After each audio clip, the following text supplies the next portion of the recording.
Welcome to my channel. My name is Emmy from Emmy Evolving.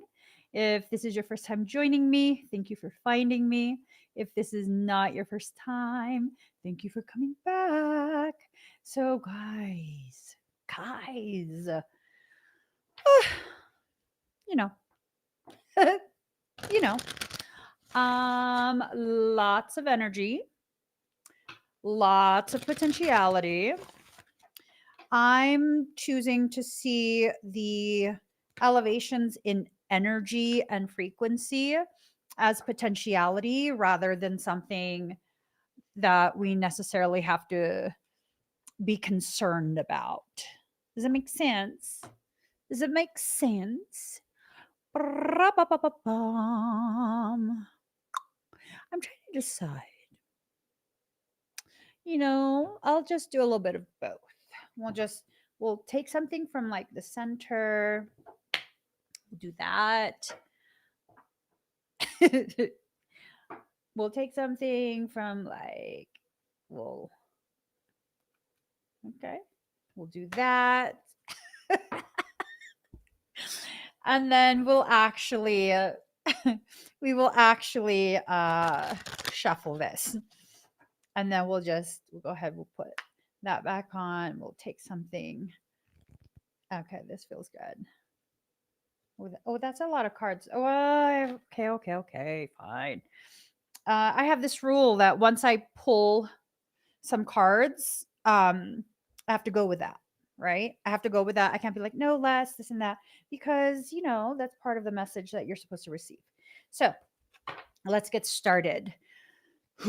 I asked what our conversation is going to be about, and what I heard is attempts to sabotage, but the blockages are being dissolved. Blockages being dissolved. Let's get started.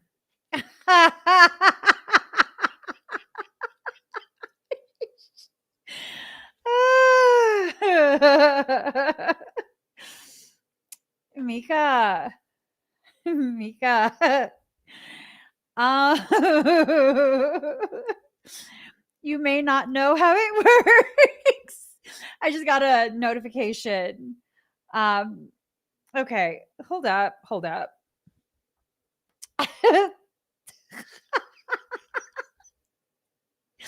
Jesus loves me. Oh, yes, he does. Jesus loves me. Oh, yes, he does.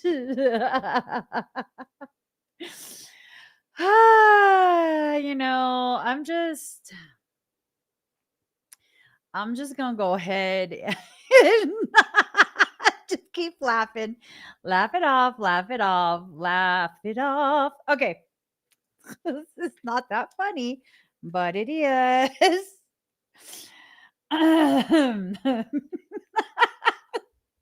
Okay. Michael says stop laughing. All right. So the very first card right off the bat, we have this masculine card. There it's just a masculine card. I'm not sure if this is you needing to address maybe your masculine aspects, the parts of you that tie into masculine energy, masculine behaviors, that type of thing, right? It could be that.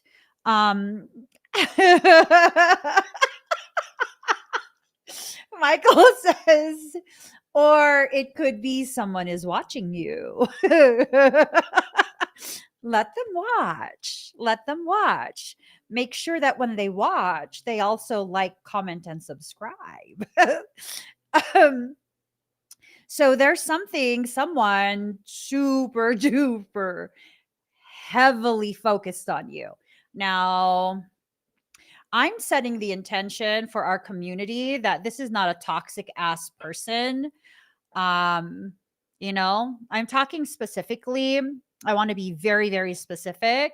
I'm talking about people who are unwelcome in your life, people who have been disrespectful of your time, your space, your sovereignty. May they never be able to access you again.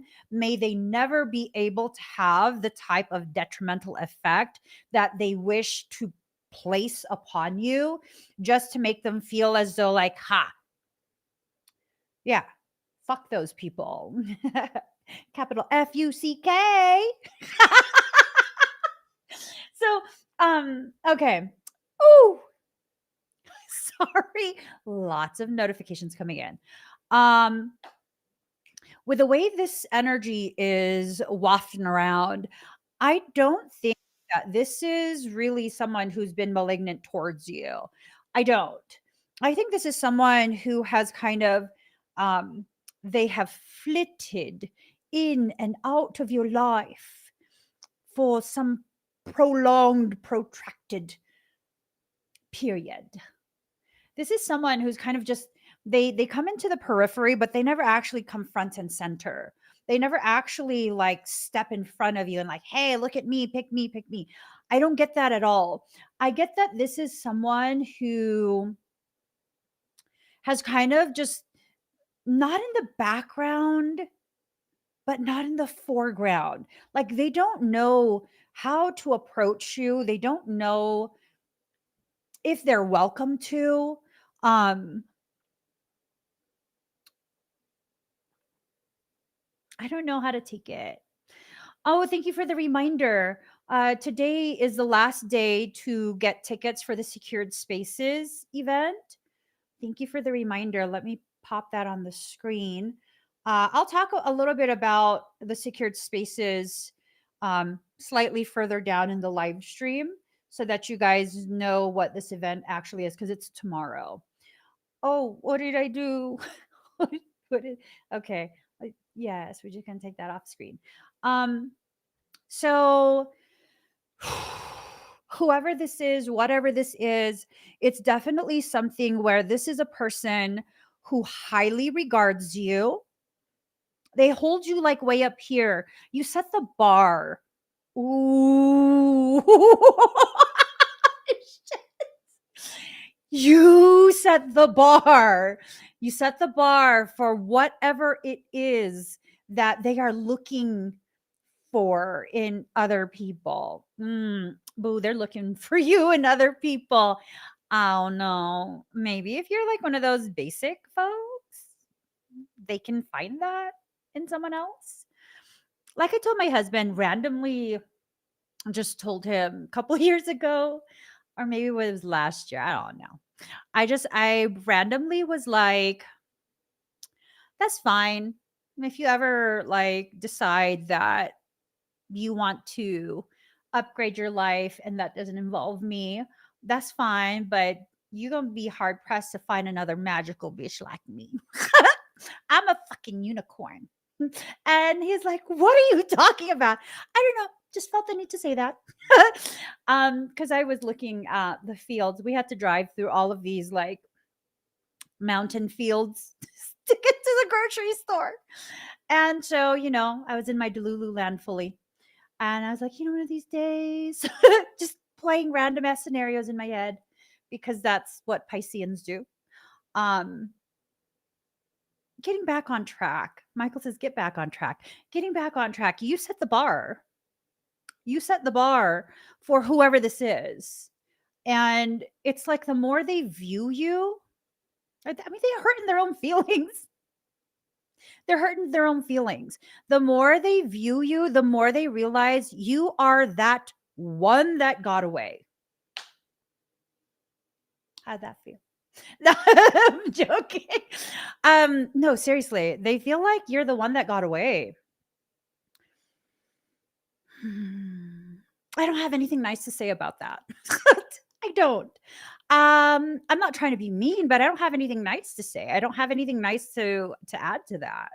I'm kind of the mindset of like, well, if you couldn't see the value when I was available to you, that's too bad, isn't it? That's too bad. There's been times where I still remember I shared this before. This was back in like early 2000s. I want to say maybe 2006 or something like that. I tried on a dress at I think it was Ross. I think it was Ross. We were waiting to go to the hospital to visit my husband's newborn nephew, and I tried on this dress. And I never wear dresses. I was like, "No, I don't even remember what the dress looks like anymore." I don't remember all the details, but I still have that regret. I should have just bought it. I should have just bought it, but I didn't. So that's my bad. That's my bad. That's something I'm going to have to live with forever. So I guess someone let you go. I guess whoever this is, they didn't do whatever was needing to be done for you to agree that they were worth the time, the effort, the investment. And now they regret that. Moving along, guidance. So we're being given guidance. Aside from that, there's this kind of like low grade. There's this low grade sense of sabotage, pettiness, trying to like be flung at you. Hmm, that's good to know. It's good to know. It's good to just know, but it's definitely not something that should be running your life. It's definitely not something that should be front and center.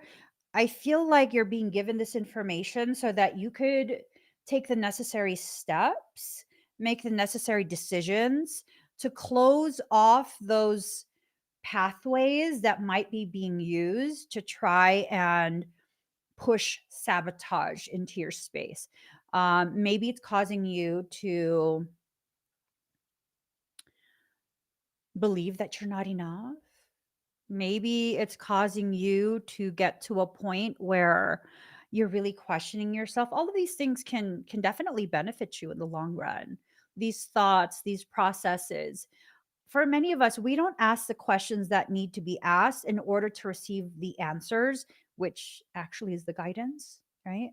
We don't ask those questions because we're afraid of what we're going to hear. But when other people who are malignant towards you, intentionally malignant towards you, get involved in the equation, then sometimes what ends up happening is you start to ask the questions because of frustration, because of that adversity.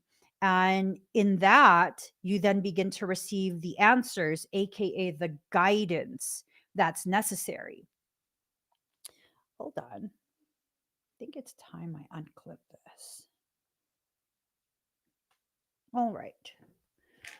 So, still in my gym clothes. Whatever it is that needs to happen, you need to recognize when you're imagining things and when things are truly rooted in your reality and actuality. I think a lot of the fears, a lot of the insecurities, a lot of the issues that could potentially derail you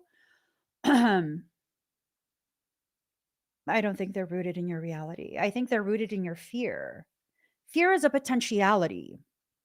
What the fear causes us to do, what the fear causes us to decide for ourselves, the options that we choose because of fear, that's what brings that ugly into reality.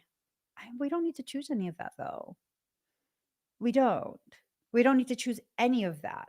What we need to do is allow ourselves to cleanse that out of the space. You won't know what you need to clean until you know what exactly it is that's dirty. Ooh, that's a good one. That's a good one. When you begin to understand, well, first and foremost, when you begin to recognize and then understand the way you see yourself has been tainted, has been dirtied by someone else's behaviors, actions, maybe this perceived, oh, do you feel like someone rejected you? Is that what this guy is about?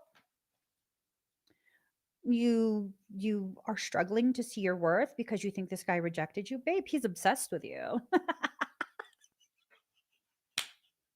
I'm so sorry. I don't know why I can't Stop laughing. He's obsessed with you. You thought he rejected you? No, hon, do you really want to know what happened? He thought he'd play a game with you. He or she. They misunderstood you. They miscalculated. They didn't expect you to move on. They didn't expect you to go and heal. Yeah, no. They fell into their toxic space because it's almost like a sense that they couldn't guarantee that you would choose them, that you would reciprocate how they were feeling. There is something so ridiculously intoxicating about you to that individual that it scared the shit out of them. And when they couldn't get you to obsess about them the way they are accustomed to being obsessed over, it made them a little bit vindictive. And when they got vindictive, you're like, I'm good, I'm out. Thank you. And then they were like, okay, well, you're going to see. Now you're going to see. Now I'm going to hurt your feelings. But it didn't really hurt your feelings. All it did was really trigger a period, a cycle of introspection. And I don't know, if I were you, I'd be like, thank you so much for your part in my healing process. Um, Maybe that's why it feels like this person has never done you wrong, because you don't see them as having done you wrong. You see them as part of a process, maybe more like a catalyst, that they were part of that catalytic event. That's super interesting. That's super interesting. So they're obsessed with you. They didn't reject you. They played an emotional game and it didn't play out the way they thought it would. This is why I don't play games with people. Don't ever bluff with me, because I will call you on your bluff. And it's not like I'm going to challenge you. I'm going to be like, okay. I remember when I was 18. Was I 18 or was I 19? I think I was 18, somewhere around there.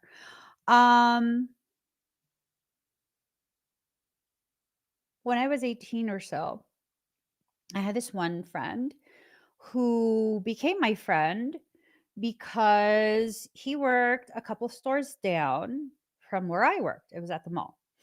And he would sometimes say hi, and I'm totally oblivious to people. And I would just say hi back because I'm naturally pretty friendly before. Now I'm kind of like, what do you want? Why are you saying hi? Why are you being nice to me? You know? But when I was much younger, I was very friendly. And then, at one point, because he had like a show car, I guess he had been approached by Lowrider magazine. And so he decided to use that as a reasoning to actually talk to me more than just hi. And so he's like, hey, I'm looking for someone because Lowrider magazine is going to be shooting my car. And I was like, oh, that's awesome. That's awesome. And then he's like, well, no, I want to know if you want to be the model they use. I'm like, I'm not a model though. But then, that opened up conversation. So we became friends. And then my then best friend started seeing his then best friend. So we hung out quite a bit. And I just saw him as the friend from the mall. He's funny. And then one day he just was like, I called just to see, like, hey, what you doing? What's up? Are you working today? Just for conversation. And then he totally was like, don't ever call me again. Don't text me. Don't call me. I was like, okay. Because I don't know. You don't want me to call or text you. Okay. I didn't ask why. I assumed because he was seeing someone and I was aware. Um, After we'd been friends for a little bit, he started seeing, I think like it was his ex-girlfriend again. They got back together or something like that. And I was like, oh, that's cool. because I had no interest in anything else. I was just like, he's just a friend. Literally, when I say someone's a friend, I'm not talking about like friends with benefits. I never have friends with benefits. Well, first off, I'm married, but I'm just like, I don't function like that. So when he said that to me, I just assumed, oh, maybe his girlfriend doesn't like us being friends. That's fine. I respect that. I respect that. So I never talked to him again. And then one day I was working a different job, but still at the same mall.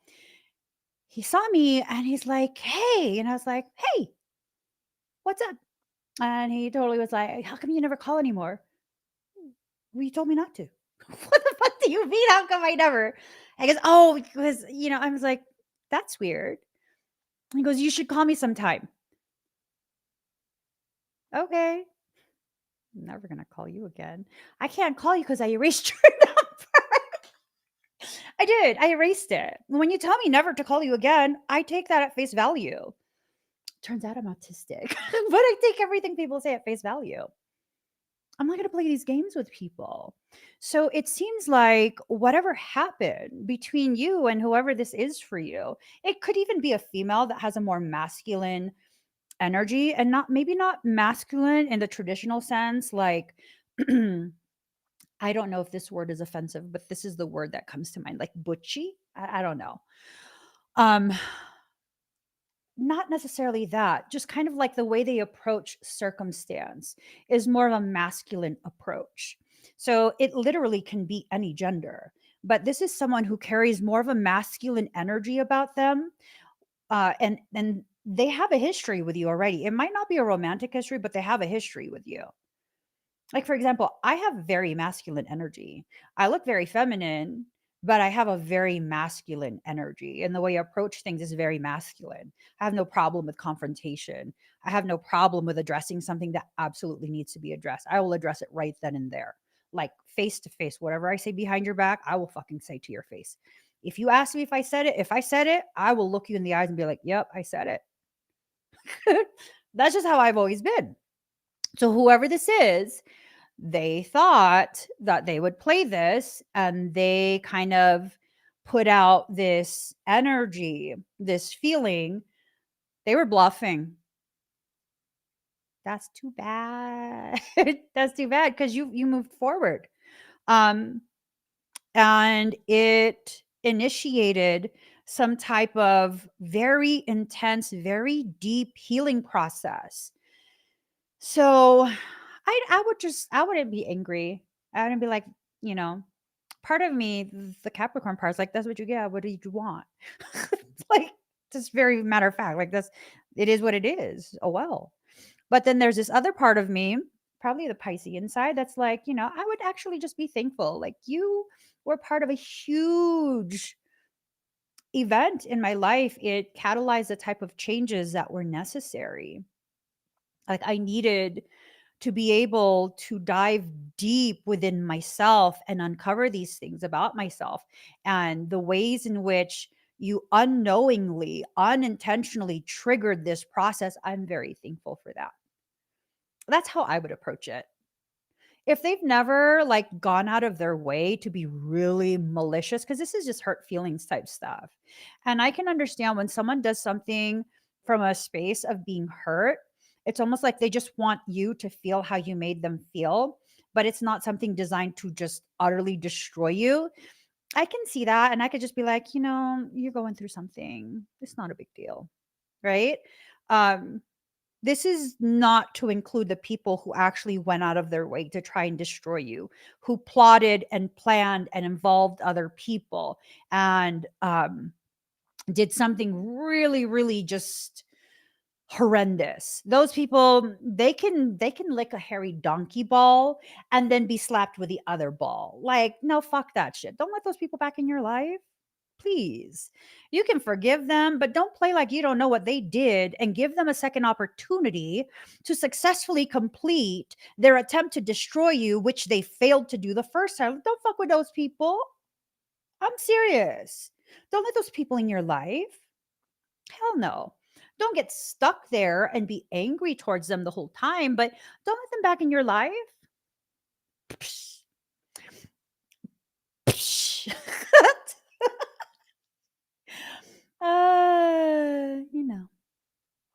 It is what it is. It is what it is. So, autumn. We're in autumn right now. Things are going to intensify. Just take a deep breath. It's going to be fine. Things are going to intensify. Oh, that's a good question. Why is that our business, though?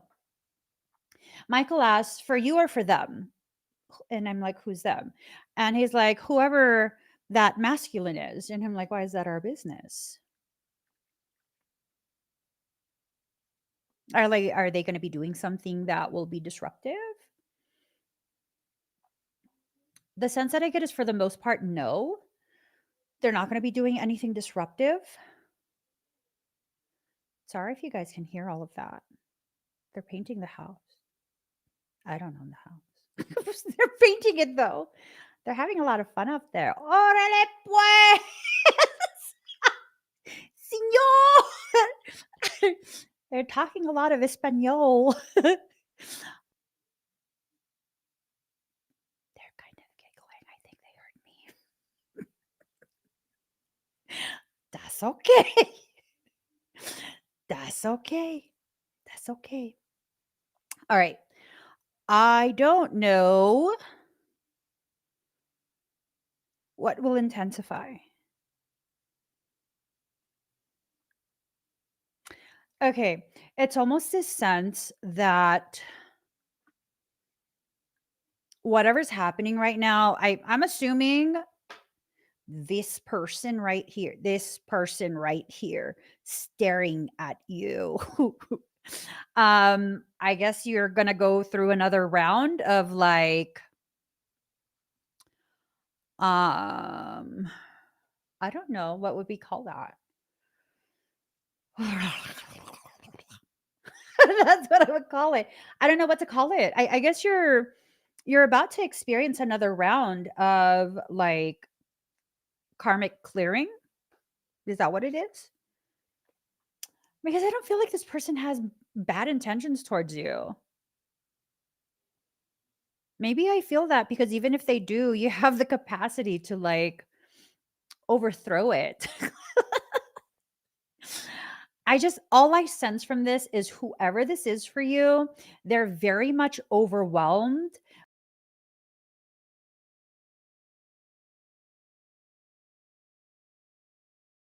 by their fixation on you. Still here and see me. As I'm trying to feel the energy, I think I'm starting to disrupt my Wi-Fi connection. All right, breathe. Whoever this is for you, I even get the sense that they're embarrassed, that they would feel ridiculously embarrassed if you were to have proof that they are this hung up on you. I don't know how long this history extends into your history, the history you have with this person. I don't know how far back this goes. Excuse me. Okay. Since it's a masculine energy, I'll put it in this way.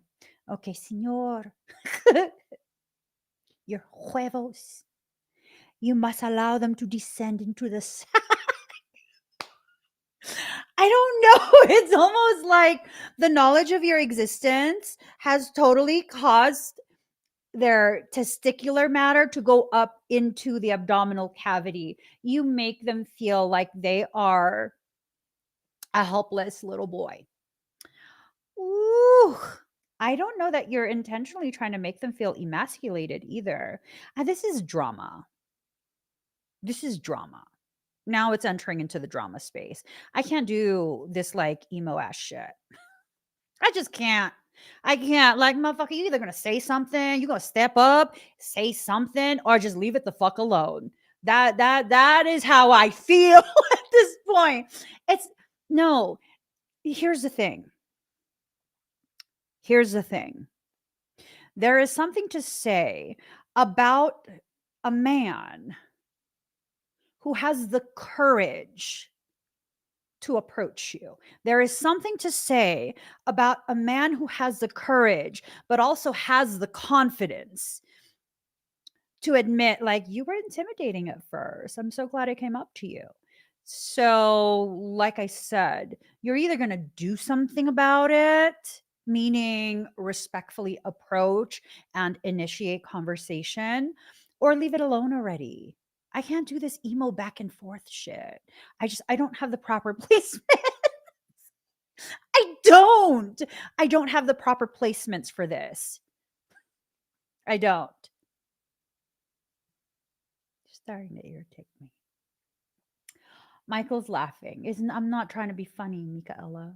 You know I don't have the capacity to like back and forth, back and forth. Okay. Familiar guardian, look.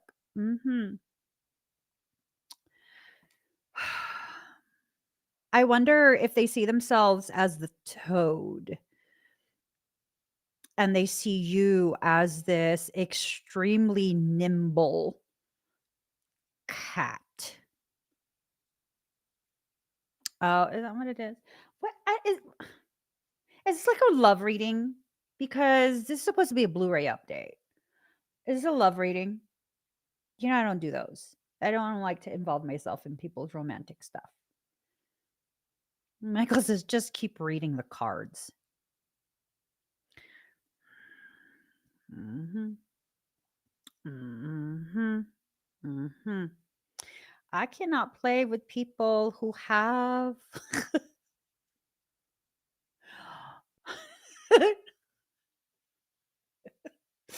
problemas con panoche. No me gustó, señor.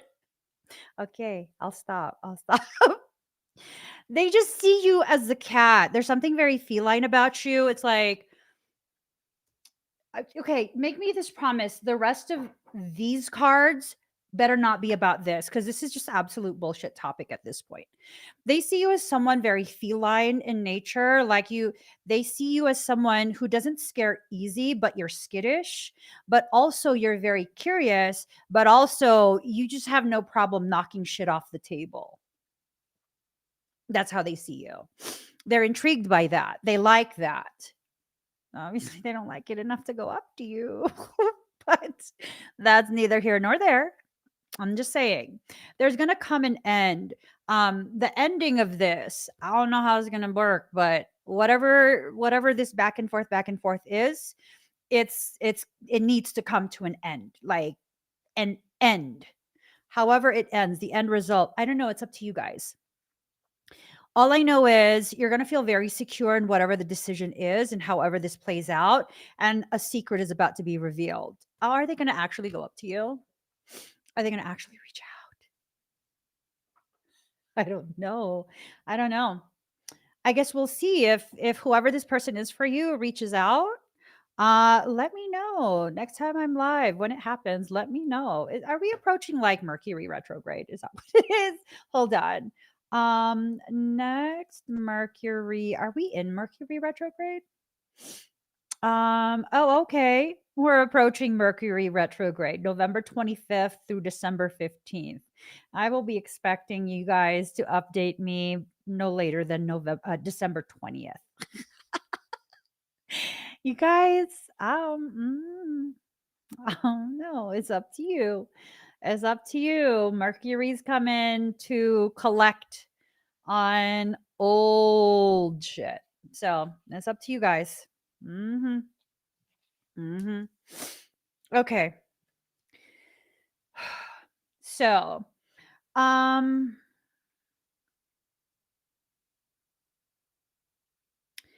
okay.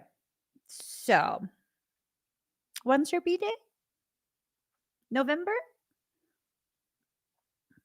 I thought your B-Day was in December. I have to ask my other twin when his birthday is. I think his birthday's in December. I don't know. I'm not good with birthdays. Yeah, I think it's in December. So yours is on the 25th? All right, we got to put that in our calendar, guys. Okay, you are good enough. So moving along, I don't want to talk about that, whoever that is anymore. Like, no, no. They've taken up enough of our time. We're moving forward. I want to focus on you. What needs to happen? Okay, so first and foremost, you're feeling like you're not good enough, right? You're feeling like whatever it is that's happening, maybe there's a fear that you'll be consumed by it. Maybe because of that fear, you're starting to falter in your perception of how much you can actually bring to fruition. You have to be able to hold your vision. You have to be able to fully commit to whatever it is that's happening. See, look, nothing will come of this situation, and your commitment is being tested. If you don't fully commit to whatever process you're in, nothing will come of it. Your commitment is being tested. And right now it's time to take action. So now that we've expunged that emotional drama, I'm wondering, yes, the secured spaces event. I'm wondering if what's happening is that there has something that's already entered into your home. I don't believe you should be afraid of it, but I'm wondering if whatever this is that's entered or accessed your home, your sacred space, it's been the very thing that's been trying to convince you that you are not enough. It's been the very thing trying to convince you that you can't successfully complete whatever it is that needs to be completed. Something is absolutely trying to trigger a major backslide. That's why there was a message of sabotage. Something's trying to sabotage your process. Okay, I'm going to show you guys some pictures because thank you for reminding me, Lindsay. I'm having an event tomorrow, right? Let me let me go ahead and get these up. So, this event tomorrow,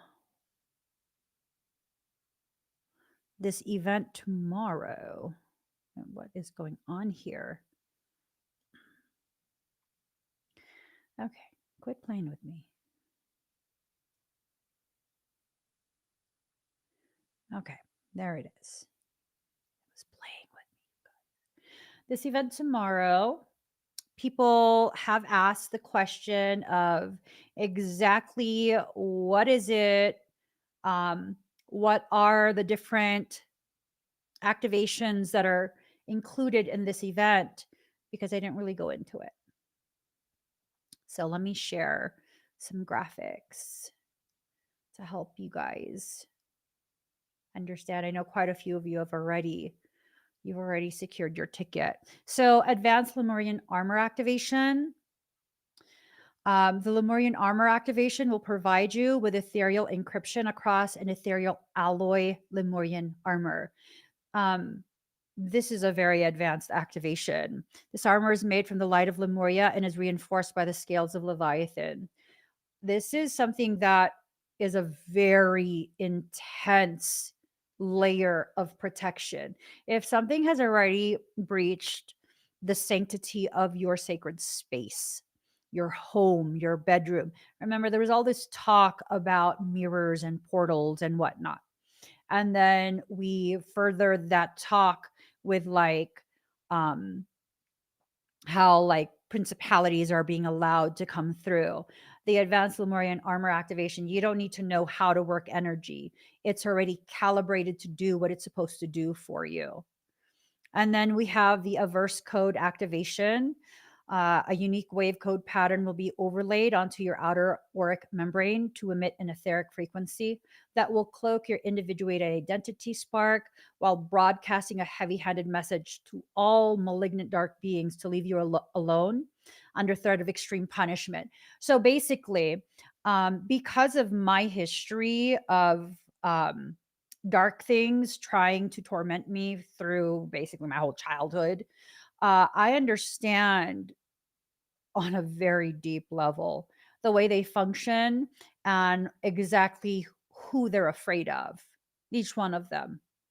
I know where that information is stored within their morphogenetic template. Yes, demonic things, parasitic things, they also have morphogenetic templates. Yes, I don't need permission to access morphogenetic templates. That's a part of my etheric genome. I can access all morphogenetic templates. Well, what I've learned to do in order to get most of them to leave me alone is I access their greatest fear. What are they afraid of? What being are they the most afraid of that they fear will completely destroy them? And oftentimes that is projected on my shield as they come along and try and stare at me. They're very quick to leave. It's an averse code activation. You don't have to know what is harassing you. You don't have to know what they're afraid of.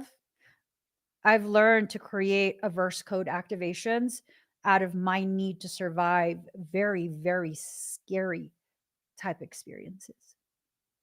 So I utilize their own fear constructs. And people are gonna be like, well, how do you do that? And that's for me to know. That's for me to know. And then auricular field encryption activation, your auric membrane regularly broadcasts information. For many of us, we don't know that we are providing others with this information. Yep. For the really malignant people or beings, they don't have to breach your auric field in order to gather sensitive information about you. If you have not deeply dived into what you fear, into your traumas and all these other things, oftentimes your higher self allows that to be broadcast on the outside of your shield. That's how come certain people are drawn to you and cause a lot of problems for you. They're basically being used by your higher self to trigger your awareness of what you refuse to acknowledge on your own. So with this, I go ahead and I create a type of encryption that doesn't allow for your sensitive information to be broadcast on your auric field outside your the outward facing auric membrane of your outermost shield.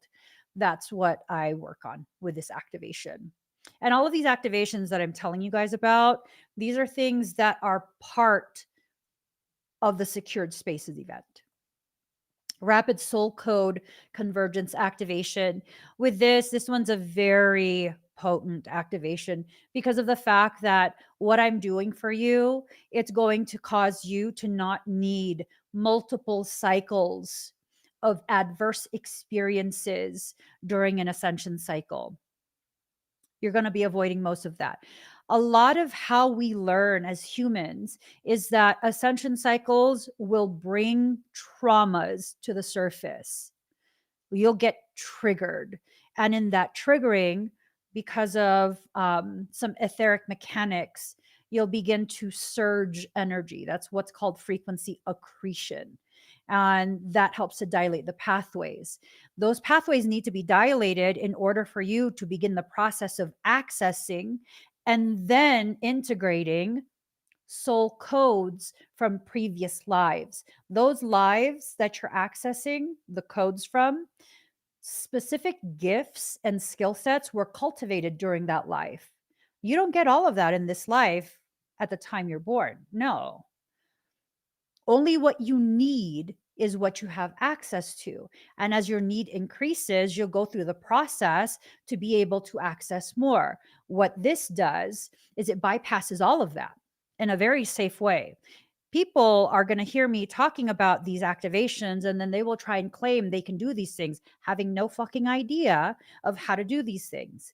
I'm able to do these things in a safe manner because I work very closely, not just with your higher self, but with a very specific aspect of your higher self. Did you know you have more than one higher self? Most people don't know this. I work with the one that can very rapidly integrate those codes. And as you become ready, meaning you're reaching levels of maturity where you can responsibly harness those specific skill sets and gifts that were cultivated in a previous existence. Your higher self will just give you access to that. One triggering will jog the memory. You'll be able to utilize that. You don't have to go through 5, 6, 7, 8 different ascension cycles, each one suffering and struggling more and more intensely. This is a very, very potent activation. These are things I typically don't offer publicly. I don't. These are things where if you book a session with me and we're speaking privately and it becomes clear that these are types of services that would benefit you, I then offer it to you and I give you a private link to access it. I have maybe over like 200 or 300 different types of private sessions on my website that are not publicly visible. I don't know why.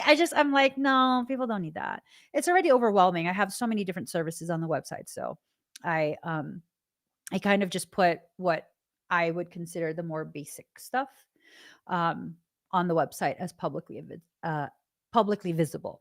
So last but not least is the anchors removal. I use tritonal frequency scalar wave pulses to completely destroy dark seed anchor points that have been implanted into your spaces. These are spaces like your bedroom, your home, your office, wherever it is that needs to be. You don't need to be aware. I'm very good at reconnaissance. Extremely fucking good at reconnaissance. Etheric reconnaissance is, you could say, one of my specialties. So I'm able to find out exactly where these things are, completely dissolve it, right? And then after they're dissolved, oh, well, actually, it's more simultaneously. Simultaneously, what happens, I run an accelerated portal collapse. So not only are they being dissolved, the portals of access, the points of access, points of entry, points of exploitation, those are being simultaneously collapsed as well. Not just closed. There's a way to collapse it where anything coming through will absolutely be like, stay on your side, you be fine. You try and jump through while it's being closed, you won't get fucked up. You're not getting through anyways. When I say I am thorough, it's on a whole nother level of thorough. It's on a whole nother level. So these are the things that are planned for tomorrow's event. I don't remember which of those activations are for what ticket. I know the enhance not only encompasses all of that, like all of those activations that I talked about. Also, while I'm speaking to your higher self during the enhanced event, it's a second event. I'm also going to be doing whatever other activations your higher self wants. So I've said before, on average, people's higher selves, they'll ask for between 6 and 8 additional activations that will help to really solidify and stabilize the morphogenetic template, the DNA strandings that are going active, and also the pathways. So it's rare to ask for more than like 8 to 10 because usually that will overwhelm the individual. But if your higher self wants to ask for 30 activations and it thinks you can handle it because your higher self knows best, then sure. That's sure. I'm already working on you. That's my logic. I mean, I'm already working on you, right?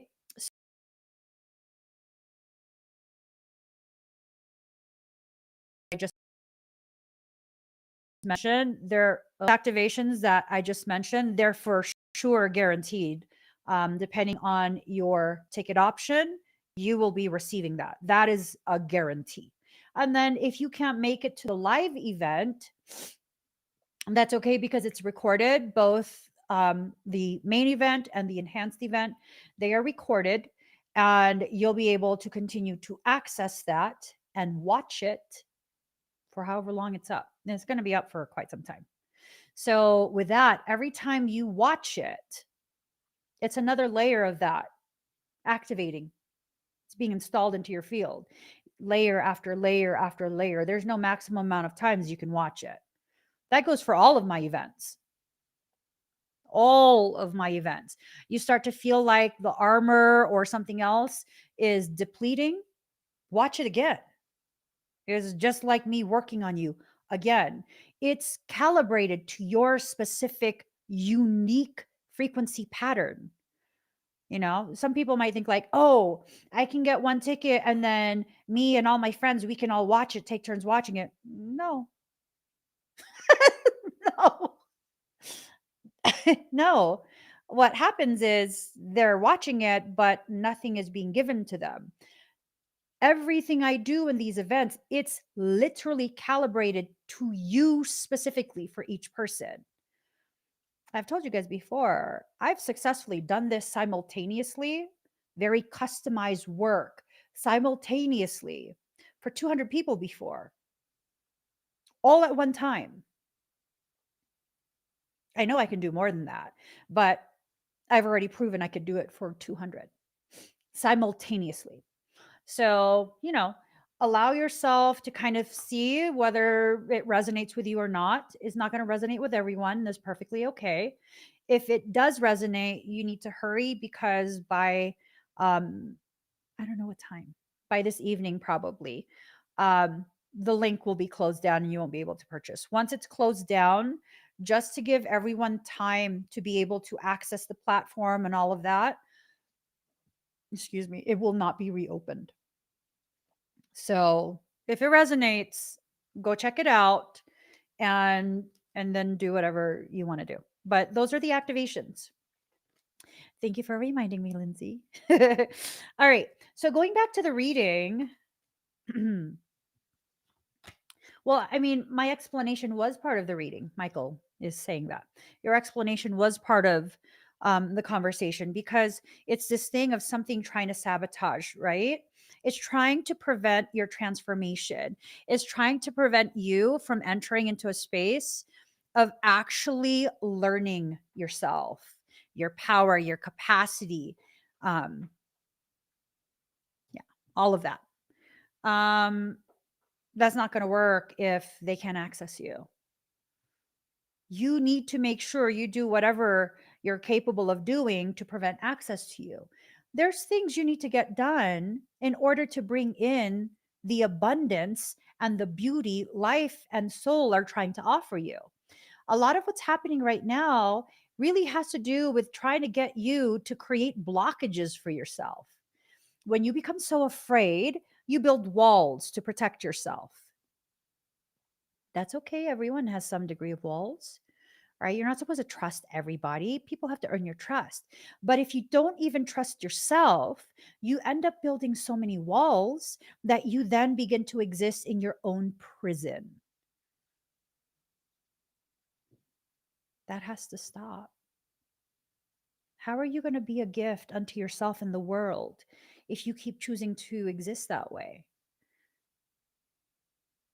And if you're doing this without intending to, consciously intending to, you're doing this because this is kind of your go to reaction. It's a trauma response whenever you get triggered. That's still a choice. You're choosing not to correct the issue. So that's still a choice. Okay. This is not about blaming. This is about recognizing the choices you make and the power those choices carry. The type of reverberations they create are what brings into manifest form the end result after you've chosen. It's about causation and effect. Whatever causation you choose will lead to the effect you must live through. So choose something that's healthier for you. It doesn't matter about blame. Like, who cares whose fault it is? What we need to recognize is how powerful our choices are regarding what we end up experiencing after we choose. Okay? You are a free spirit. It's time for you to return back into a space where you recognize you are free to choose whatever you want, whatever you're drawn to. You don't have to choose a specific outcome. You don't have to choose a specific thing just because what you don't want to hurt someone's feelings. Okay, here's the main question. Are you trying to hurt someone's feelings? Serious question. Is that your intention? You're probably going to say no. You're probably going to say, well, no, but if I choose that, then so and so's feelings are going to get hurt. Okay, so then that's telling me, as someone who's not emotionally involved, emotionally invested, and quite possibly emotionally manipulated in that circumstance, that tells me that that person's very unhealthy for you. That person is very unhealthy for you. And yeah. You see, if you're being crippled by your love for someone, is it love or is it ownership? Is it fear? Is it fixation? Is it obsession? I mean, because I don't think that's love. Like for me, um, I know that I can choose any options that I want to choose, and that will never stop my husband from loving me. Some of the things that I might choose might piss him off, might irritate him, might be inconvenient for him.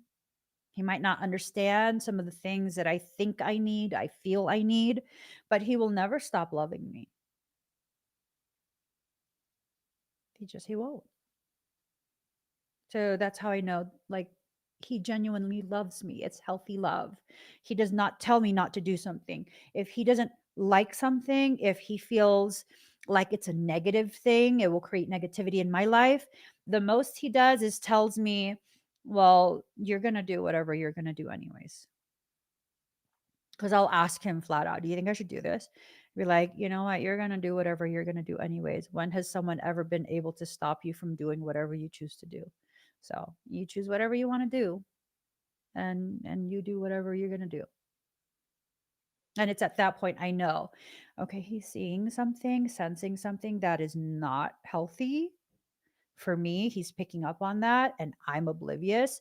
So maybe I need to pause. Right? It's not a manipulation of like, go ahead. I don't care. No, he knows I'm literally going to do whatever the hell I'm going to do anyways. But he's not going to tell me no because it's my choice. It's my choice. So, if this transformation that you're in the process of entering into is something that is upsetting someone who claims to love you, you got to start looking at, well, what exactly is this connection? There was someone in my life I had so much love for, like so much love for. Um, I've known them for forever, literally for forever.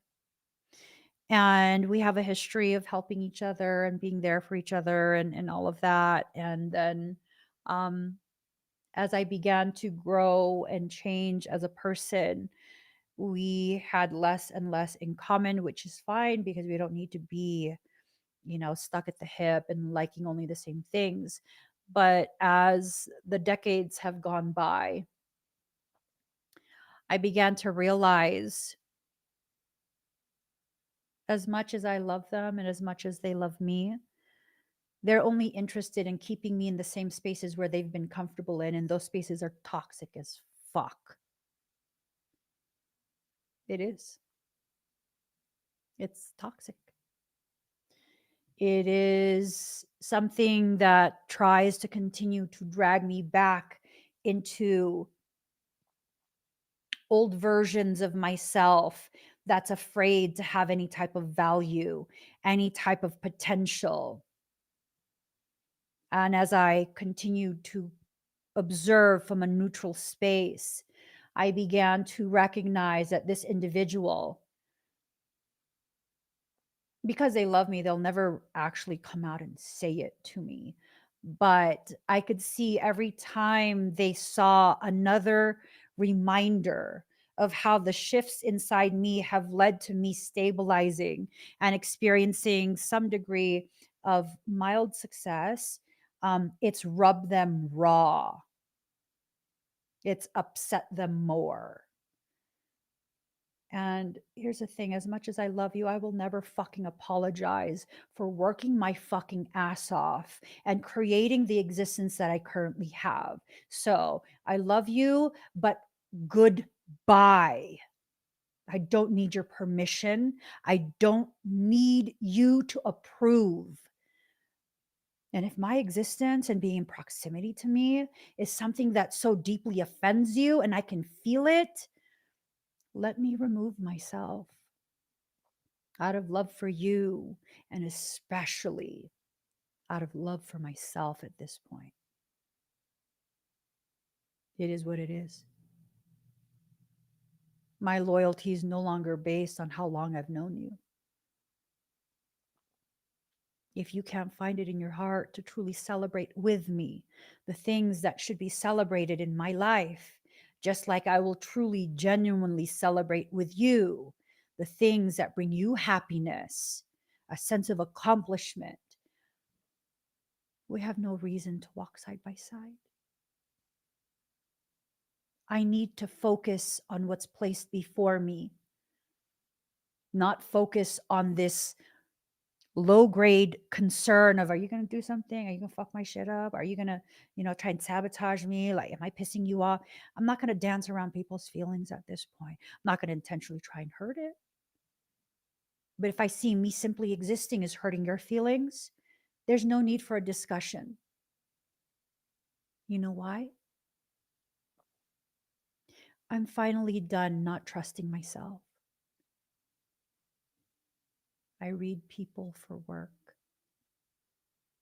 This is what I do. And I'm finally at a point where I'm done telling myself, no, that can't be. No, yes, it is. That's what it is. I will ask, did I do something to? Yes, I did. I existed. I exited out of that same pattern that they wanted us to stay locked in. I exited out of it without their consent, and that offended them. Well, let me remove myself, because really, I'm not even where you're at anymore. I'm not above, I'm not below, I'm just somewhere completely removed. And I accept that as well. Sometimes we have to understand these things that we do out of love for other people who are incapable or unwilling of showing us the same depth of love. It's the very ways in which we sabotage our own journey. It's the very ways we do that. And sometimes, this is an important thing to know, when you exit out of those spaces, knowing, this is it, our paths have diverged, they're going in different directions. I don't wish you badly. As a matter of fact, I still wish you all the love, happiness, and success. But I just won't be around to see if and when you achieve that. I won't be checking in. Sometimes when you make that decision, it's the very thing that causes the other person to begin choosing differently for themselves. One of the most loving things that I do for toxic people, people who are toxic to me and my personal journey, is to simply walk away.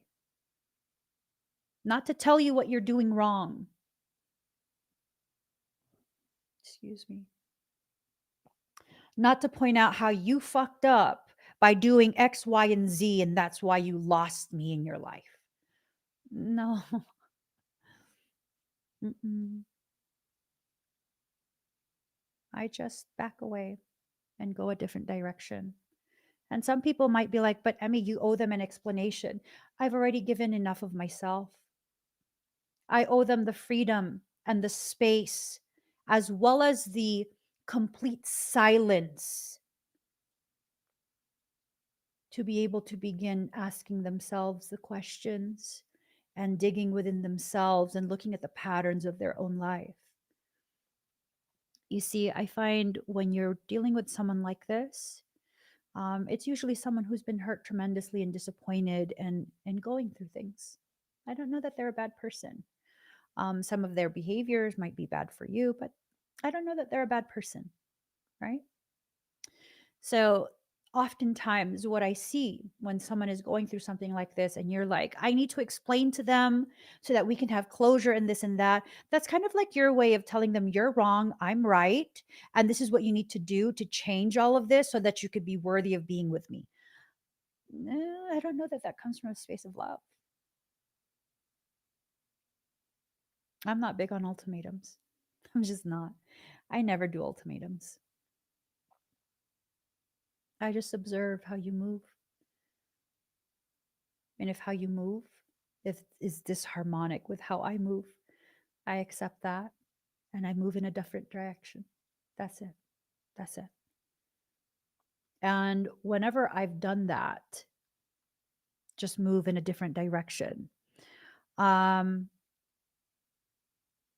I've seen the person then has the freedom to begin considering certain things that their soul is bringing to their attention. It's not about me. It's about I've done whatever we agreed to, and now it's time to kind of just do something else. It's not about using people. It's just not. It's not. And usually, what ends up happening is either the person is not ready and they'll get very angry and they'll double down on their toxicity, which I've seen that. I've absolutely seen that. Or the person will go ahead and be like, okay, some serious shit has just happened. Like, what the fuck? What the fuck just happened? What happened? And then they go through their own process of beginning to understand their effect on their external environment. And when it's their own organic process, they can take that. They can do something constructive with that. If you tell them exactly the ways in which they're fucking up, most likely they're not going to receive that. They're going to think you're just being an absolute fucking bitch. And they're going to shut down, they're going to become defensive, and then it's a full on like um he said she said thing. I'm good. I'm good. You can do whatever you want. I'm not going to join you in that.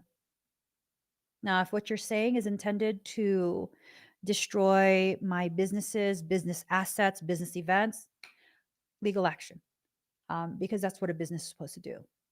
If what you're doing is trying to destroy me as a person, private person, and it has nothing to do with my business stuff, you say whatever. I don't care. We both know how this played out. And the fact that you're doing this, knowing I've never done anything to you, it reaffirms it was the right choice.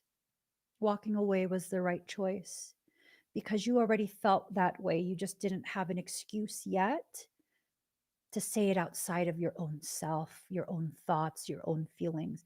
Y'all, sometimes you have to just accept people have felt some type of fucking way about you just because you exist. Case in point, those people who are in your circle or on the fringes of your circle, you've never done anything to them. They've always been pleasant to you. You've always been pleasant to them. And then when there's drama that doesn't involve them, that happens, they're very quick to be like, I knew it. I knew she was this. I knew she was that. No, bitch, you didn't know it. Your insecurities caused you to assume it, but you didn't have the fucking courage to accuse me and you didn't have the proof. So even though there's still no proof, you're going to take someone else's hurt feelings as proof because you were looking for an excuse the entire time, anyways. Those people are none of your concern. They're none of my concern. Let them be that on their own. Sabotage only works if you allow it into your ship. If you're over here drilling holes into your ship or allowing the people who hang out with the drillers Yeah, that's going to get in. That's going to get in. It is. It is. I will not allow anyone to sabotage me or what I'm doing. Is that, oh, that must be a threat. A threat to who? What kind of threat? How is that a threat? It's a threat because you are the type of person who would do shit to other people. To me, it's just a statement. I would not allow someone to sabotage. Whatever is the appropriate legal course of action, that's what I will take. If it even requires some type of reaction, most things is just like, okay, well, that's your opinion. That's lovely. But I'm busy. I have things I'm going to do. So I got to go. Right? You can allow yourself to make the decisions you need to make because really the things and the people that you truly need in your life, they have unconditional love for you. They have unconditional love for you. There is nothing about your process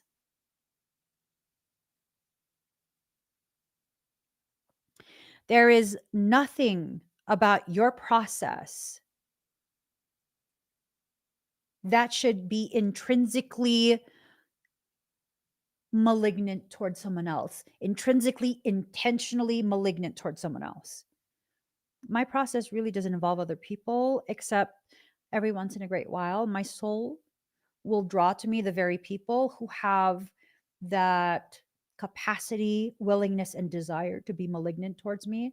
And my soul will allow them to have interaction with me just to trigger a process.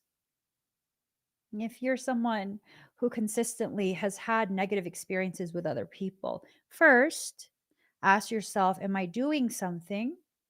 And be honest with yourself with this answer. Am I doing something that's initiating drama? Am I the instigator? And be honest with yourself. If you recognize that you are, okay, start changing that. You don't have to identify as a bad person.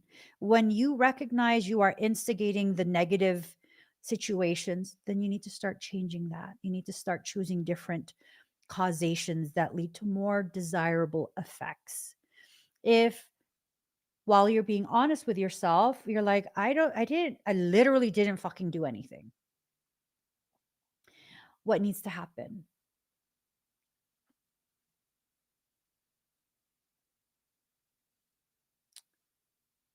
You need to allow yourself to grow. You need to allow yourself to make other decisions that will help you to better understand what this situation is trying to teach you about yourself, the way you move. Meaning, are you consistently disregarding your own needs? Are you consistently depleting yourself for other people? And here's the kicker. Oftentimes, when we deplete ourselves for other people, knowing damn well we're depleting ourselves, that comes from a space of trauma response. That comes from a space of lack of self love. It comes from a space of self punishment, self abnegation. It comes from a space of wanting to punish yourself and using other people's more intense life circumstance to justify the punishment, the depletion. It's time to love yourself wholeheartedly. No more people projects.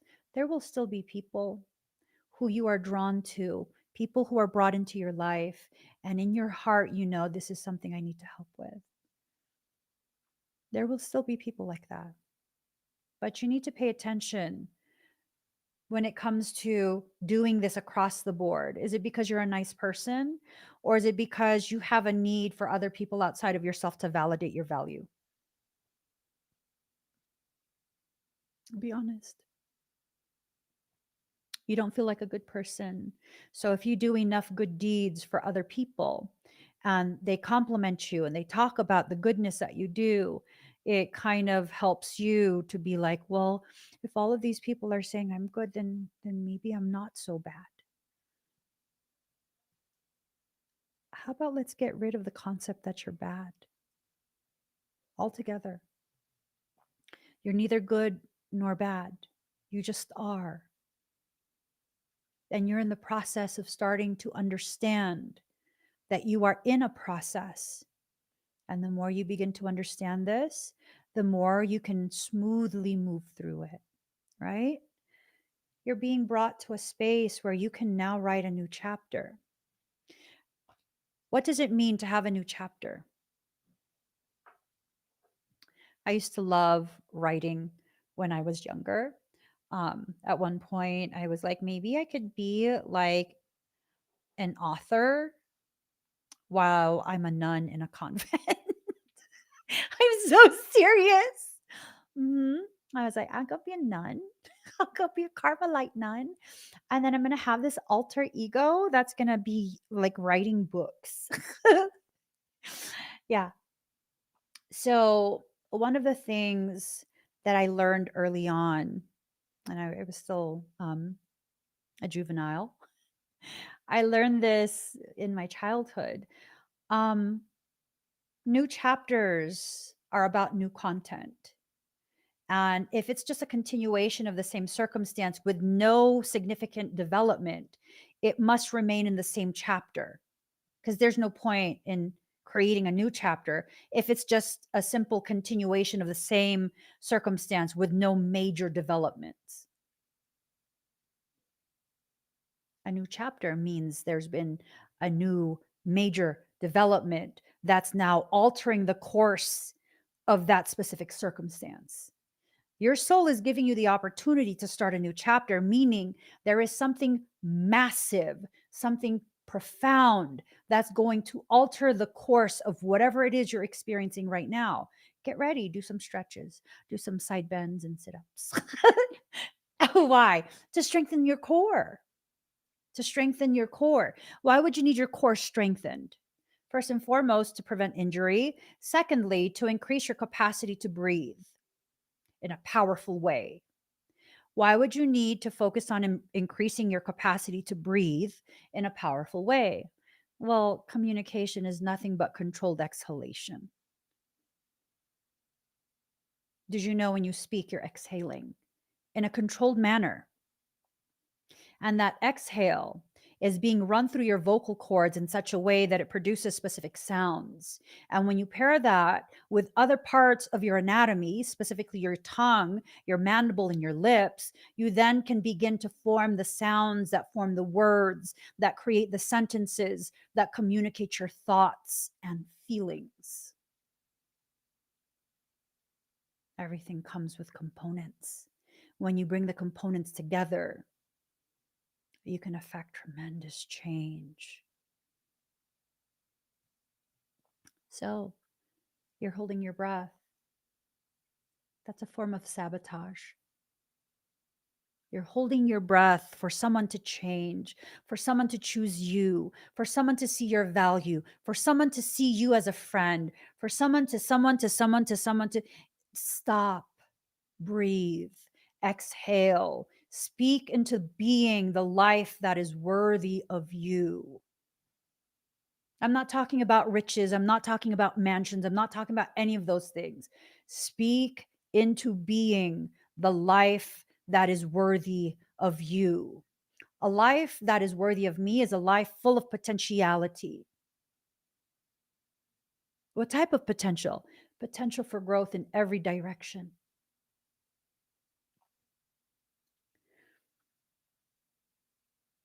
Yeah. But Emmy, what do you mean? You're not going to decide like, no, I don't know where life's supposed to go. I just know I have to be fully present as I live it. And if I start making these decisions as though soul has to be stringent in what I say, like the details, the timeline, I'm going to miss out. I'm going to miss out on powerful things. I'm going to be so caught up in trying to control and dictate that the reality of what my soul is trying to get me to experience becomes lost. And in that losing, I'm losing parts of myself that were supposed to be recognized as I experience what soul had planned for me. It's hard. It's hard. It's hard. Sometimes the thing we want the most is a thing that will destroy us the most deeply. And then we get upset that we didn't get what we wanted. You might not have gotten what you wanted, but you definitely got what you needed. You guys have heard me talk about my mother's passing and how I was in the middle of nowhere when she exited out of body. For some of you, you remember the detail that I shared before years ago that several weeks before she actually passed, I had bought a plane ticket. I would have arrived that morning, the morning she had the event that forever changed my life. I would have been there. I would have been there. I would have been in that hospital with her as she continued to struggle to breathe.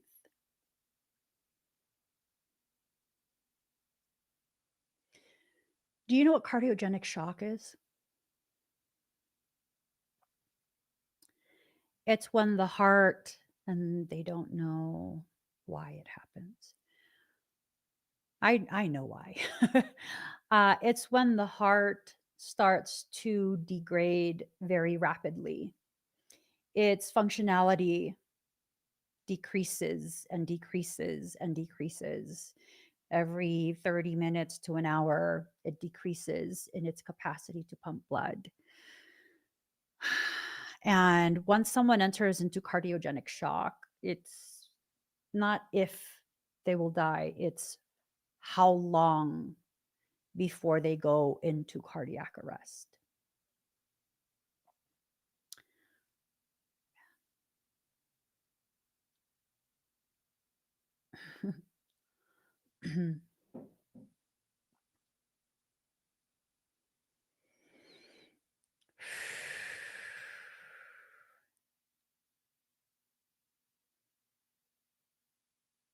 I was pissed because I had a plane ticket.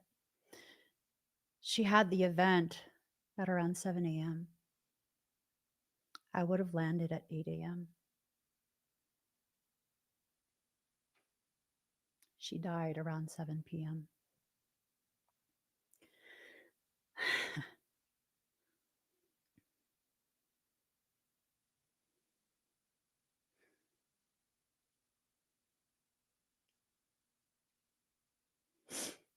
I would have watched her gasping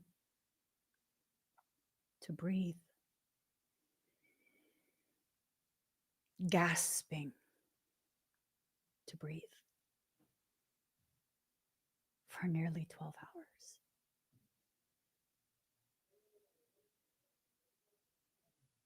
She told me to cancel that ticket. She told me to. About 2 weeks before, she told me to.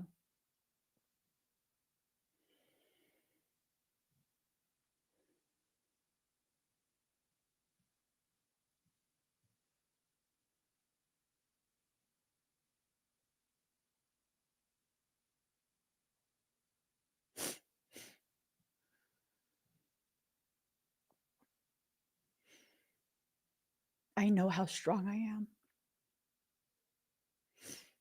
I am so fucking strong. I'm so ridiculously fucking strong. But if I had to watch her dying slowly for 12 hours, not being able to do anything, seeing the fear in her eyes. She's a nurse. She knew what was happening. At that point in her life, she was very vocal about wanting me and demanding that I be put on the phone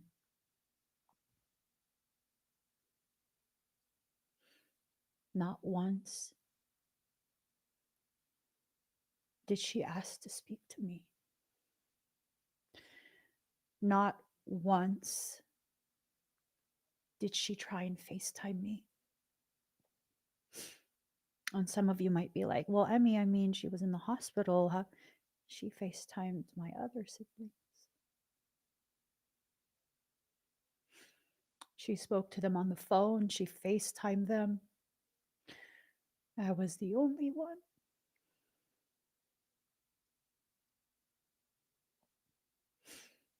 The only one she did not talk to. The only one she did not see.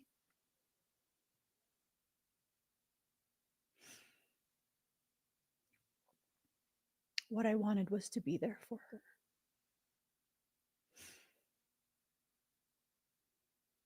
What I needed was to be in the middle of nowhere.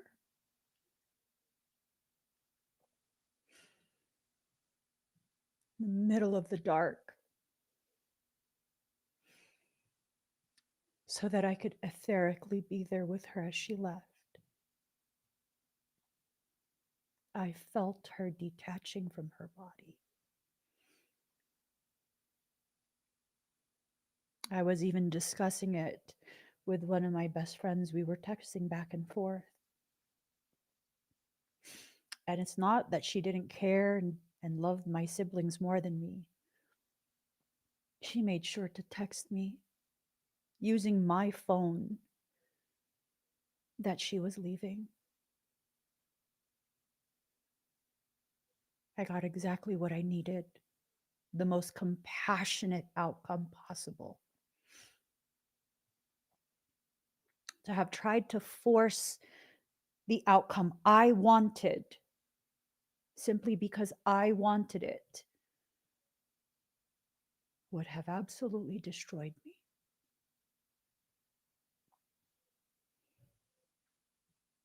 I would have interfered. I would have. Sometimes we need to allow ourselves to enter into our shadows just to see there's nothing to be afraid of. Every circumstance that you face, you will have some degree of understanding and a larger degree of not knowing. And the craziest part is that you have no idea what you don't know. None of us do.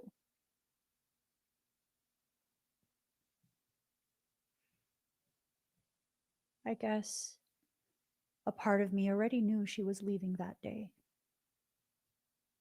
Why would I select the red-eye flight the day she had her initial cardiac event? So that morning, I would have been landing as a cardiac event started. I would have been landing. And as I landed, I would have received the call that they were en route to the hospital. And then I would have rushed. I would have rushed through the entire Bay Area to get to where she was. And then I would have sat for hours on end, helpless, contemplating violation of her sovereign free will.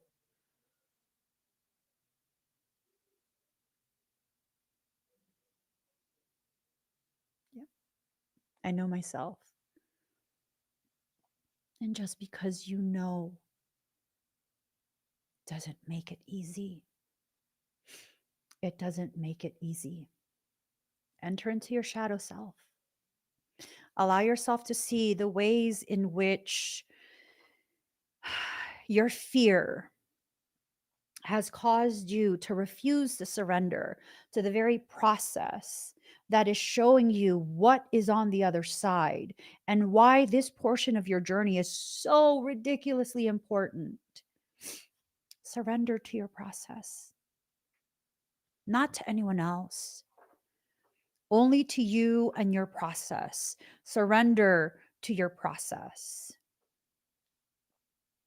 As you surrender to your process, You'll go through a period. Well, you'll realize you don't know your self-worth. And no, you won't be able to back away from this process. Why? To punish you? Absolutely not. You won't be able to back away from that developing awareness of how little you actually know about yourself and your true worth, because this is the part of your life and your journey where that unknown that causes the fear, the rejection, the refusal, that's no longer allowed. Those blockages are being dissolved.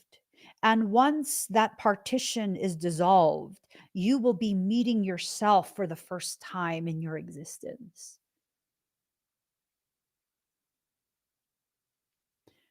Good things are planned for all of us. Very good things are planned for all of us. The only thing that's happening, we're being made to face ourselves so we can see how distorted we've been this entire time. The truth of you needs to be allowed to surface, because the truth of you is the version of you that's worthy of the life already being prepared for you.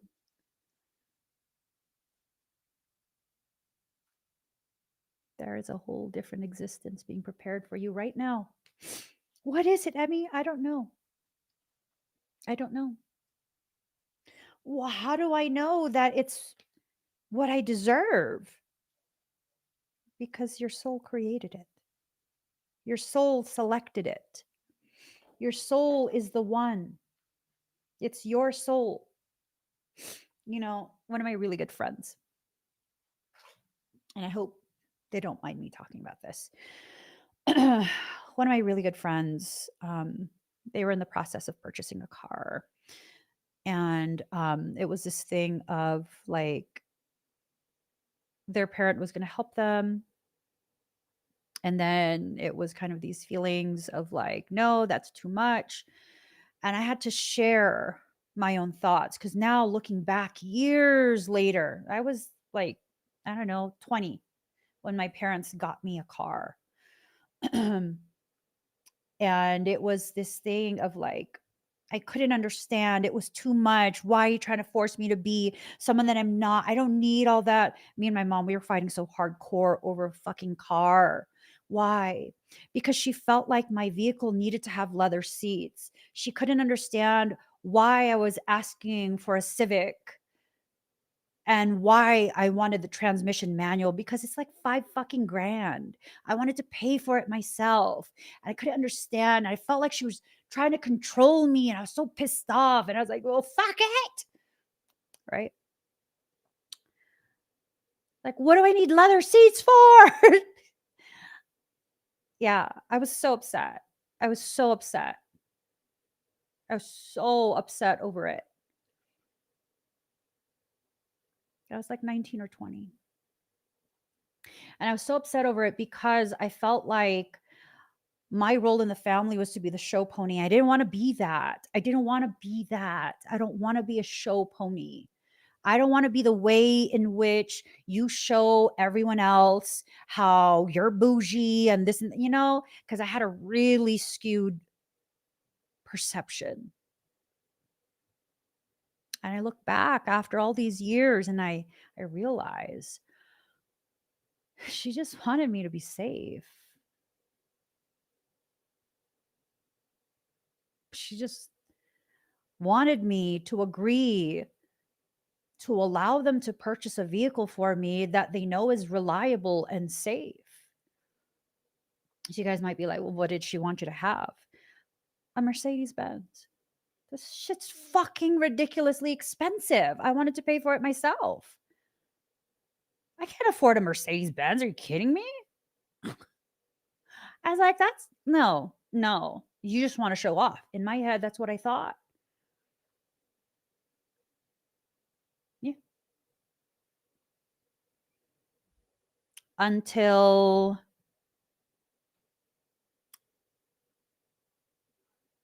I learned for myself. Buying my own child their first car. I didn't buy what I bought him to be bougie. That was the last of my concern. That was the last of my concern. I got him what I got him because I know he'll be safe. Because I remember when my mom got in a car accident, she was driving the same type of car, same brand. She got hit at a complete stop on the freeway, over 70 miles per hour. She was at a complete stop. She was hit so hard while at a complete stop that she had full alloy wheels. It broke off. The center of her wheel was still attached to the car. The whole wheel broke off. Car was fucking totaled. Totaled. It was crumpled, both ends. She had a little bruise right here from her seatbelt. She's a little bit sore. And that was it. Like, you know, it was more of my fucking car. I was like, holy shit. How did you fucking survive that? Because of the car. And remembering all of this, I shared that with my dear friend. Like, listen, parents are not trying to control you.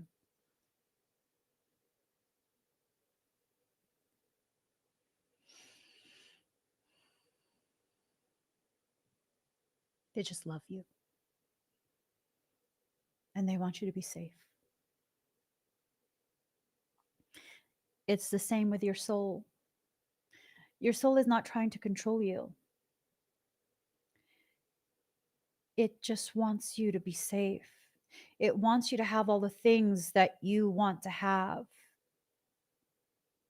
that you will need in order to get to the next part and the next part and the next part. You're being provided everything you need, including the attempts to sabotage your progression in order for you to choose to double down, in order for you to double down on your choice to choose yourself, to choose your process. You need to begin following your own rhythm. You need to begin seeing life beyond death. See, for many of you, because of the energetic environment we exist in, you've been picking up on the impending death of your current version of yourself. The current version of you is a caricature of all the parts of you that the people in your environment have forced, convinced, or encouraged you to think is the only parts that are valuable, the parts that make you compliant, complacent, easier to tolerate, easier to control. Those are the parts that are dying. You have to begin allowing yourself to see beyond the death of those parts. Because just like when your milk teeth fall out, there's a little bit of pain. And then there's a whole lot of freedom for the reality of the tooth you actually need, the tooth that will carry you through your entire adulthood to come through. One of my kids just lost a baby tooth. And I think it was like last week. They were talking, and I was like, open your mouth. Because it looked like their tooth was getting crowded. And I'm kind of like, what the hell is going on here? And they open their mouth, and I see one of the bottom teeth is kind of facing some type of way. And I was like, oh, and he goes like, yeah, it's wiggly. And I was like, oh, okay. So a week goes by, didn't want to stress him out, didn't ask about it. And then the other day, I'm like, hey, whatever happened to your tooth? And they smile, and it was facing some sort of way the last time. And when I saw it this time, it was literally horizontal. It was facing this way in their mouth, pointing at me. And I was like, oh, hell no. I was like, bro, Just rip it out. And then, of course, he starts to get stressed out. And I'm like, you know what, forget it. Just don't even think about it. When you think about it, just wiggle it or whatever, just forget it. You don't have to do anything right now. Just focus on your homework. It's fine. And then I go back to doing whatever I'm doing. And I look back at him. His face is literally super pale because now he's stressed himself out. And it's like, listen, this is unnecessary. No one is pressuring you to do anything. Now, if you're going to be stressed like this, you just go like this real quick. It's barely hanging on. Or don't do anything at all, but you can't sit there and just be stressed out. Your face is super pale. He was that stressed out over a tooth. And then he's like, it's going to hurt. And I'm like, just leave it alone. If you're not ready to, just leave it alone. Like, quit stressing about it. Stop thinking about it. And he couldn't. I mean, this is all within a few minutes. And then he's like going like this. He goes, but it hurts. And I said, well, then just pull it. Just one quick like this, it'll pop out. I promise you. He didn't want to do that. So he held it and pop. And I was like, you fucking ripped it out. And he goes, oh my God. It hurt him for just a second. But the type of fear that he felt for the 5 minutes that this took to happen was so extreme. This is how we treat our ascension mechanics.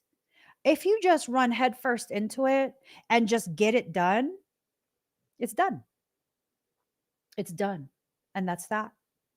But if you're going to take your time and drag it out because you're afraid and you're going to back up and then you're going to go forward and then you're going to back up and then you're going to go forward, that's still valid. I'm not going to tell you that's not valid. That's still valid, but you're making a lot worse for yourself than it needs to be. You just are. It makes it so much harder. You're stressing yourself out tremendously. So the word wants to be written. When you write something down, it's basically a form of manifestation. Your manifestation becomes so much more potent when you see it in physical form. I'm supposed to be writing a book about my life. Why have I taken so many years to complete this book? Well, because as I wrote down my experiences, it solidified it for me. I couldn't pretend anymore that these things weren't experienced. These things didn't happen. I see it in black and white. That solidified the experience. It was real. And it shut me down. So I refuse to write more about my life. I'm working on it. Don't rush me. I'm working on it. What do you feel? What do you feel? I think for many of us, we're working on the story of our life. And as we're working on the story of our life, we're not allowing ourselves to feel the natural feelings that come with all of these different experiences that are meant to trigger feelings. So feel whatever you need to feel, process whatever you need to process, and then just keep going. Keep going. Big, bold vision and dream a beautiful dream. If you're willing to do this and you actually do this, you know what happens? The life that you've been waiting for, the life that you know is worthy of you, the life that you know needs to happen for you at some point, it comes forward and it happens.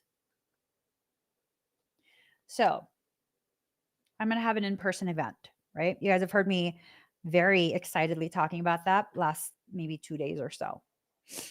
Why does that need to happen? What? So I can feel like I'm some sort of celebrity or something? Because I don't think I am. I don't feel like I am. I don't want to be. Why does that need to happen?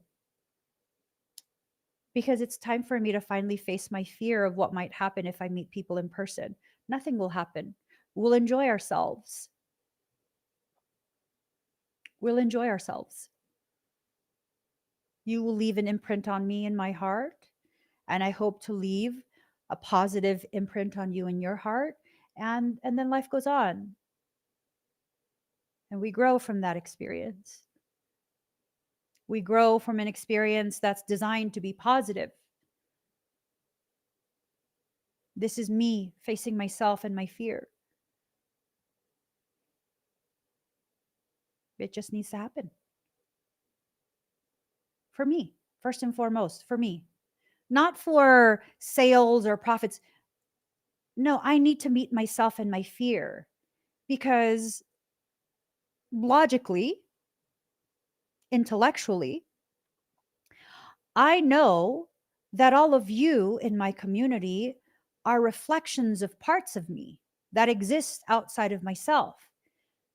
I don't harm other people, so I know none of you would harm me. So the fear about being harmed, that's not rooted in anything. It's kind of just a way to justify not meeting myself, right? So now I need to meet myself, the part of me that's reflected upon you. I need to meet that part of me. I'm finally ready to experience an entirely different way of existing. And you know, it's already begun because you know what?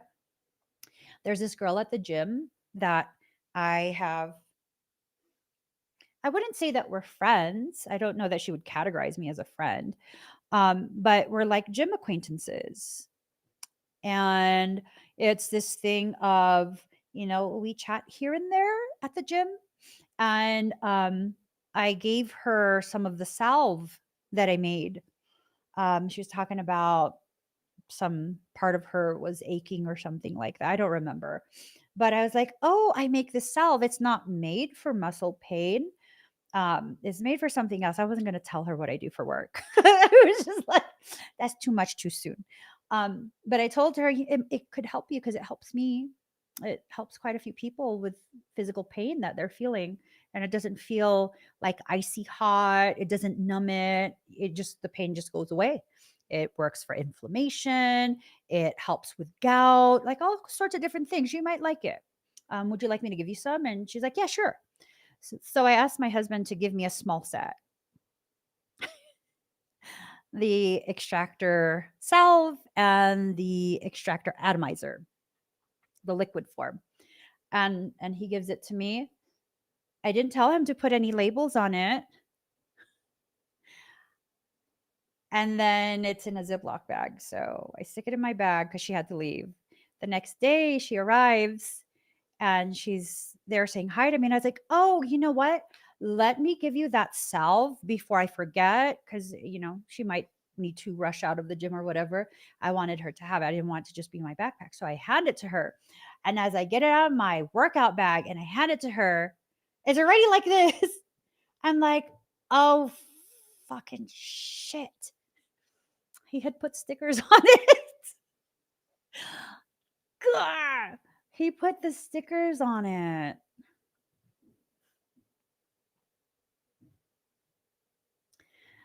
And the reason it's like gah, is because it says on the stickers meevolving.com.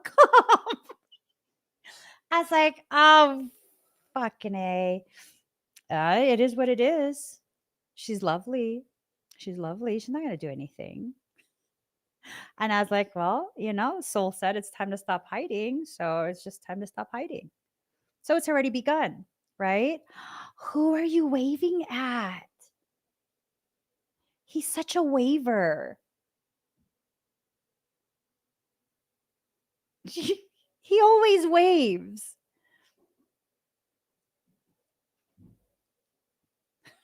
This guy. It is what it is. He's waving at you guys. He says hello. So, if you allow yourself to really look at your life, you'll see that it's already headed in the direction you're afraid it's going into. It's already headed there. Why am I even hiding what I do for work? Well, why would I need to hide that? I don't. I know I'm not embarrassed at the work I do. So why would I need to hide it? I don't. No one bothers me at that gym. Nobody bothers me. Nobody's disrespectful or any of that. It was my own created internal circumstance that cause me to have these fears? Fears that are not rooted in reality. What type of internal circumstance do you have? And what type of fears has it created for you? You're ready, but you're waiting. Waiting for what? Waiting for someone outside of you to give you permission? You've already been given permission. You exist, right?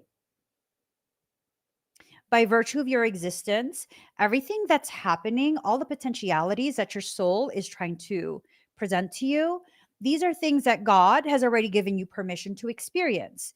God has already given you permission to receive. So receive it. And soul wants you to listen. Michael says, no, you need to listen. What do I need to listen to? I always listen.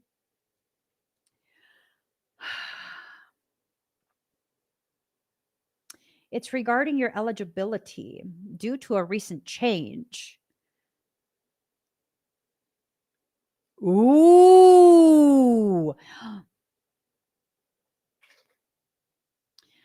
Due to a recent change in your perspective, it's no longer perception, it's your perspective that's being changed. This means you're being elevated, you're being increased in your elevation. This is good stuff. This is really good stuff. You're in the process of gestating your dreams, your wishes. So you make a wish on a star, right? Look at her belly full. I would say that's like, for me, because when I am with child, I'm fucking huge, which is not a problem. But I'm fucking huge. So for me, this would be like a 4-month belly. For others of y'all who are so fucking adorable while you're pregnant, this might be like 7, 8 month belly. For me, this is like 4 months. So if you've ever carried a pregnancy, at what month were you this size? Because if you think about that, this is telling you around the time frame when it will happen, in how many months from now. So right now you could see this moment and this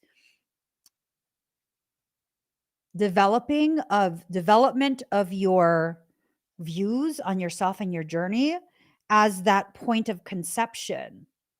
You are conceiving a new potentiality, a new life. This is very intense. This is very intense. Fragments of you are coming back.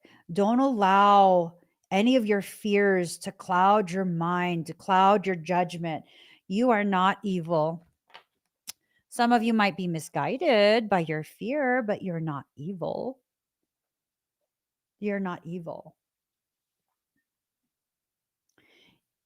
You want to hear something? People who are genuinely evil in their intentions, like these are people who see no problem hurting others. They see no problem trying to destroy another person's life. Those type of people, they tend to be scared of me. They tend to be like so triggered and just like so fucking hateful. And these people I never even interacted with them. But that's like their knee-jerk reaction to me. Like, oh, I fucking can't stand her. Well, okay. What are you here for? What are you here for? I don't even know you exist. Go the fuck away. With that said, you're here. And I would assume you're here very regularly. Yeah. So if the evil people can't stand me, I would think that's evidence of you not being evil. I would think that's your soul letting you know, like, no, there's a resonance because you and I are basically mirrors of each other. Like, you see me and you have a lot of respect for me, you hold me in high regard, you think that I'm an amazing person, very loving, very kind. Maybe your are seeing aspects of yourself existing in me. And these are the parts of you that you're struggling to see in yourself. And that's why our paths have crossed, so that you can see it in me. And then you'll lose your fear about allowing that part of you to come forward.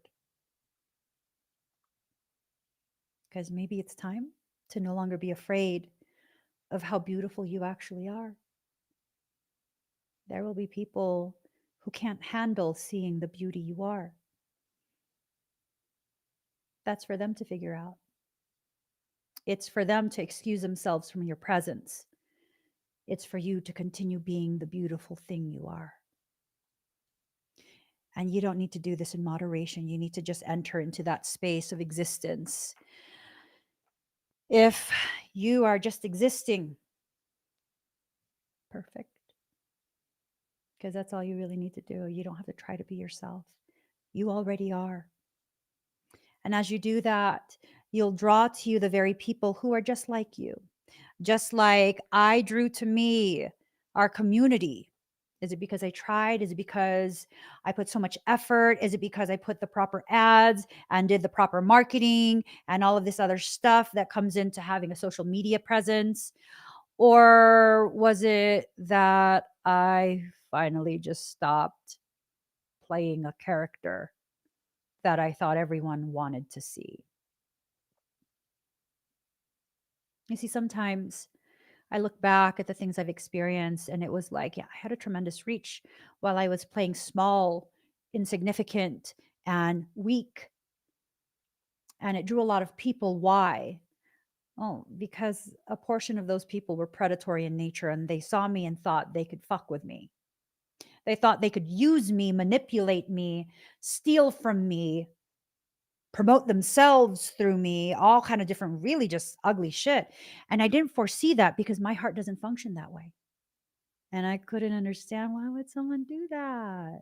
How would someone do all of this fucked up stuff? And all I've done is help and genuinely love you and encourage you and empower you. Well, they can do that because they don't have my heart. Yeah. So it was a necessary lesson to learn.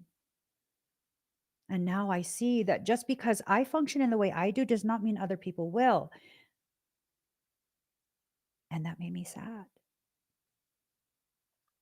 It made me so sad.